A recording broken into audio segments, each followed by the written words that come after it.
கிழக்கு வெளுத்து விட்டது.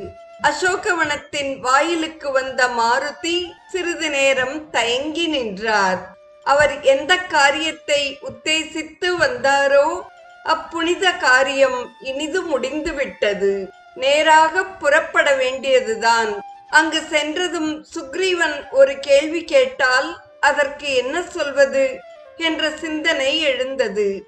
அதாவது, எதிரியின் பட்டணத்தில் நுழைந்து ஓரிடம் விடாது தேடி பார்த்து வந்தாயே, எதிரியின் பலத்தை பற்றி என்ன கூறுகிறாய் என்று சுக்ரீவன் கேட்டால் அதற்கு என்ன பதில் சொல்வது என்று யோசித்தார்.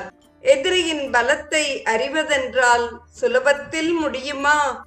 ஏதாயிலும் சிறிது சலசலப்பு ஏற்படுத்தினால்தான் அது நடக்கும்.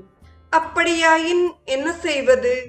ராவணனிடம் தாமாக செல்வது அவருக்கு பிடிக்கவில்லை. அது வீரத்துக்கு அழகாகாது. ராவணனின் ஆட்கள் வந்து அனுப்பி அவரை அழைத்து செல்வதுதானே அவருக்கு பெருமை தரும். அப்படியென்றால் ராவணனிடமிருந்து வீரர்களை எவ்வாறு வரவழைப்பது? அவருக்கு ஓர் யோசனை உதித்தது. அசோகவனத்தை ராவணன் மிகவும் கண்ணும் கருத்துமாக கவனித்து வருகிறான்.